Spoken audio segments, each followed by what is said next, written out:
Selamat pagi, salam sejahtera buat kita semua. Bapak Ibu peserta diklat yang berbahagia, pada sesi ini kami akan menyampaikan materi tentang model problem based learning. Seperti yang Bapak Ibu pahami bahwa model problem based learning ini adalah sebuah model yang menekankan kepada pemecahan masalah kepada peserta didik. Model ini adalah salah satu model yang direkomendasikan oleh kurikulum 2013 untuk diimplementasikan dalam kegiatan pembelajaran. Baiklah, sebelum kita bersama-sama melanjutkan untuk mereview tentang model problem based learning, mari kita lihat dulu kompetensi dasar apa yang ingin dicapai pada mata diklat. Adapun kompetensi dasar dari mata diklat ini yaitu, setelah mengikuti mata diklat ini, kita mengharapkan Bapak Ibu dapat menerapkan model problem based learning dalam kegiatan pembelajaran. Kemudian kita lanjut ke indikator keberhasilan. Adapun indikator keberhasilan dari mata diklat ini yaitu, yang pertama, kita mengharapkan Bapak Ibu bisa menjelaskan pengertian problem based learning. Kemudian yang kedua, bisa menjelaskan prinsip-prinsip model problem based learning. Kemudian selanjutnya menjelaskan sintak-sintak model problem based learning. Kemudian yang paling penting adalah menerapkan sintak-sintak model problem based learning ke dalam kegiatan pembelajaran. Baiklah, mari kita awali dulu dari pengertian model problem based learning. Menurut DAPS 1995 dalam Aris Soimin 2014 pada halaman 130 mengatakan bahwa model problem based learning ini adalah sebuah model pembelajaran yang bercirikan adanya masalah. Masalah inilah yang dijadikan sebagai konteks bagi peserta untuk belajar berpikir kritis, kemudian melatih keterampilan pemecahan masalahnya, dan yang tidak kalah penting adalah untuk mendapatkan pengetahuan. Jadi inti dari model problem based learning ini adalah adanya sebuah permasalahan nyata.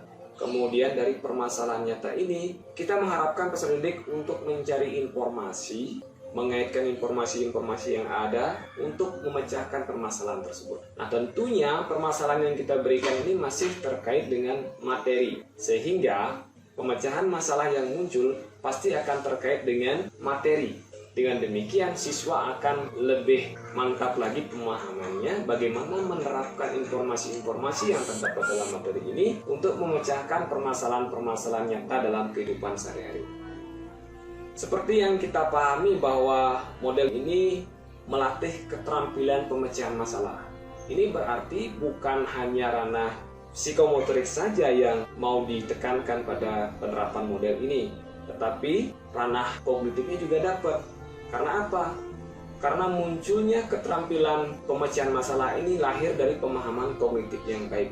Dengan demikian, ranah psikomotorik dapat, kognitifnya dapat, dan ranah afektif dapat juga. Karena apa? Karena menekankan pada pemunculan sikap ilmiah siswa dalam menelaah informasi sampai menyimpulkan informasi itu sebagai sebuah pemecahan masalah. Baiklah, kita lanjut sekarang ke prinsip-prinsip model problem based learning. Adapun beberapa prinsip-prinsip model problem based learning, yang pertama adalah siswa sebagai pusat pembelajar. Ini artinya segala sesuatu yang terlibat di dalam penerapan model ini, baik itu metodenya, medianya, sumber belajarnya, itu tidak lain tujuannya adalah agar kegiatan pembelajaran ini berjalan lebih efektif, dan penekanannya itu adalah bagaimana semua aspek-aspek yang ada dalam penerapan model ini memfasilitasi siswa agar lebih aktif di dalam kegiatan pembelajaran, di dalam memecahkan permasalahan yang diberikan. Kemudian yang kedua, masalah yang disajikan adalah masalah yang otentik, masalah yang nyata, masalah yang benar-benar terjadi. Tentunya masalah yang benar-benar terjadi ini harus dikirim juga ke materi seperti itu. Kemudian dari permasalahan yang terkait dengan materi ini, siswa akan coba mencari informasi-informasi pendukung. Kira-kira informasi-informasi apa yang dibutuhkan agar masalah ini dapat terselesaikan. Sehingga selain siswa mencari informasi yang terkait dengan materi, siswa perlu juga mencari informasi-informasi pendukung yang mengarah nanti kepada keterkaitan informasi yang dapat dijadikan sebagai penafsiran pemecahan masalah yang diberikan. Kemudian, informasi prasyarat harus dicari pada saat pemecahan masalah.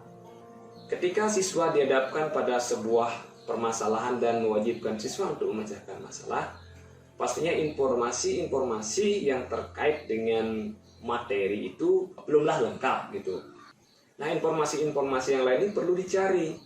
Belum tentu informasi-informasi pendukung ini bisa didapatkan pada buku siswa. Untuk itu, siswa perlu mencari informasi-informasi pendukung dari sumber lain seperti internet. Nah, ketika informasi-informasi pendukung ini sudah didapatkan, coba dilihat keterkaitan antara informasi-informasi yang sudah ada ini, kemudian siswa belajar untuk menafsirkan. Dan pada akhirnya siswa menyimpulkan bahwa hasil penafsiran inilah dianggap sebagai sebuah solusi masalah yang diberikan. Kemudian pembelajaran diskusi dilakukan dalam kelompok kecil untuk memecahkan masalah. Dalam model pembelajaran problem based learning perlu dibentuk kelompok-kelompok kecil. Tujuannya tidak lain adalah agar siswa punya teman untuk sharing pendapat, agar siswa lebih yakin dengan pemecahan masalah, sehingga ada teman nanti yang dijadikan sebagai partner saling melengkapi hasil diskusi ini. Selain itu, dengan adanya diskusi dalam kelompok kecil ini akan melatih sikap berani mengemukakan pendapat, berani bertanya, berani mengemukakan idenya. Kemudian yang tidak kalah penting adalah melatih kerjasamanya, melatih kreativitasnya. Oke, sekarang coba kita lanjut ke langkah-langkah model problem based learning. Adapun langkah-langkah model problem based learning, ya, di antaranya yang pertama ini adalah orientasi pada masalah. Nah, apa yang dilakukan pada tahapan ini? Yang dilakukan pada tahapan ini adalah yang pertama, guru menjelaskan dulu tujuan, ya, tujuan pembelajarannya. Kemudian setelah guru menjelaskan tujuan pembelajaran, guru memberikan sebuah permasalahan. Permasalahan itu tentunya adalah permasalahan yang otentik, ya, masalah yang terkait dengan materi, ya. Nah, penyajiannya itu bebas. Apakah guru mau menyajikan nanti dalam bentuk semacam kertas, dalam sebuah wacana, ataukah guru menayangkan sebuah video pembelajaran? Nah, itu silahkan. Intinya dari penyajian masalah itu siswa bisa mengamati. Kemudian ada rasa ingin tahu siswa bagaimana cara untuk menyelesaikan permasalahan tersebut. Kita mengharapkan siswa untuk semuanya terlibat aktif dalam pemecahan masalah. Siswa dimotivasi agar semuanya mengambil peran di dalam memecahkan masalah yang diberikan. Nah, seperti contoh nih, ya, masih pada tahapan orientasi pada masalah, ya, misalkan guru menyajikan sebuah cerita. Inti dari cerita ini, ada teman guru itu menanyakan kira-kira berapa biaya yang diperlukan jika ingin naik kendaraan dari Denpasar ke Singaraja. Misalkan guru itu hanya punya uang 100.000, kira-kira bagaimana solusinya? Pada saat itu, materinya itu adalah materi tentang skala. Skala, jadi skala itu mungkin orang bapak ibu yang geografi ini sudah gak asing dengan istilah ini, ya. Jadi ada skala, ya. Skala itu adalah perbandingan jarak pada peta dengan jarak sesungguhnya, seperti itu. Nah, ini ada yang menanyakan masalah berapa biaya yang diperlukan dari Denpasar ke Singaraja. Topiknya itu masalah skala. Nah, seperti itu. Berarti kan harus ada analisis ini, di mana letak keterkaitan antara materi skala ini dengan berapa biaya yang diperlukan dari Denpasar ke Singaraja. Nah, langkah selanjutnya itu adalah mengorganisasikan peserta didik. Nah, apa yang dilakukan pada tahapan ini? Yang dilakukan pada tahapan ini adalah guru membantu siswa untuk mendefinisikan tugas-tugas apa yang harus dituntaskan siswa. Yang pertama, kita harus tahu apa dulu nih? Ya, kita harus tahu jarak dulu nih, jarak sebenarnya dari Denpasar ke Singaraja, kan begitu. Nah, untuk tahu jarak dari Denpasar ke Singaraja, ya, maka yang harus kita ketahui apa? Ya, jarak pada peta, kan gitu. Berarti jarak pada peta harus kita ketahui dulu. Caranya bagaimana? Ya, kita harus mengukur dengan menggunakan tali sepanjang jalan utama, ya, dari Denpasar ke Singaraja. Nah, setelah kita mendapatkan berapa panjangnya, baru kita ukur pakai penggaris. Ya, pakai penggaris, ketahuilah kita berapa jarak dari Denpasar ke Singaraja. Nah, Nah, pada peta itu sendiri kan sudah ada skala nih.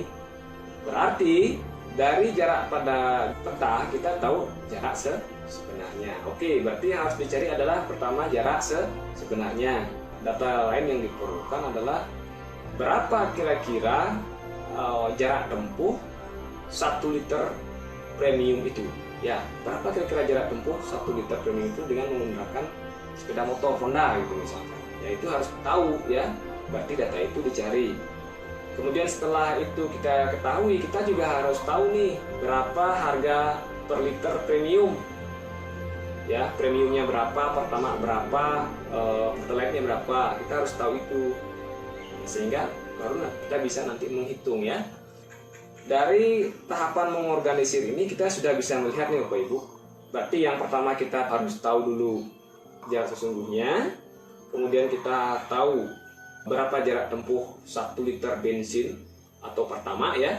Kemudian yang terakhir kita harus tahu berapa harga 1 liter premium.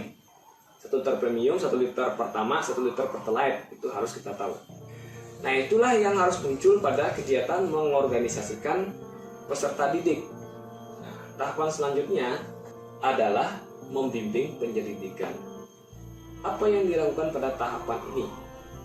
Ya, yang dilakukan pada tahapan ini adalah guru membimbing peserta didik untuk mencari informasi.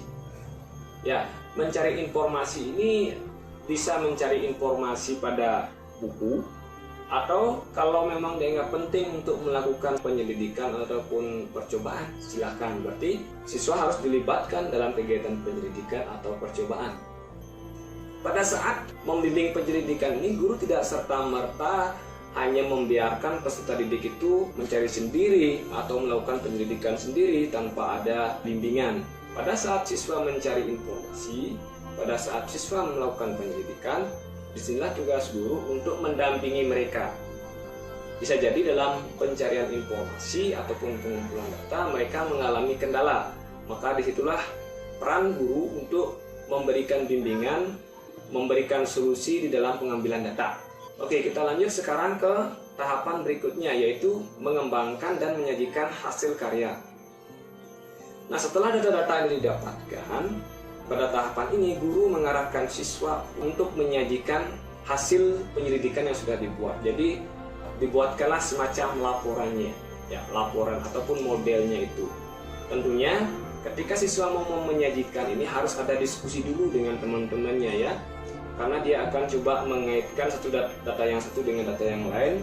Kemudian terbentuklah hasil akhir sebagai solusi dari permasalahan yang diberikan tadi. Maka selanjutnya adalah menganalisis dan mengevaluasi proses pemecahan masalah. Untuk bisa menganalisis dan mengevaluasi pemecahan masalah, apakah itu sudah benar atau tidak, maka ini perlu dicek. Nah, caranya bisa dilakukan dengan meminta siswa atau perwakilan kelompok siswa untuk tampil presentasi. Salah satu kelompok tampil, sementara yang lainnya mengecek kebenarannya. Apakah hasil yang didapat oleh kelompok presentasi itu sama dengan yang dibuat oleh kelompok yang lain. Nah, jika pada tahapan ini misalkan ternyata hasil yang didapat oleh kelompok belum sesuai, maka disinilah tugas guru untuk memverifikasi ataupun meluruskan miskonsepsi yang terjadi. Baiklah Bapak Ibu, kurang lebih itulah langkah-langkah dari model problem based learning. Untuk selanjutnya kita persilakan Bapak Ibu untuk action, membuat kegiatan pembelajaran dengan menerapkan sintak-sintak yang ada pada model problem based learning.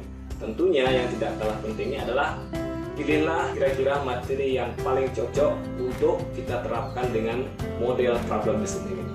Tetap semangat Bapak Ibu, selamat pagi.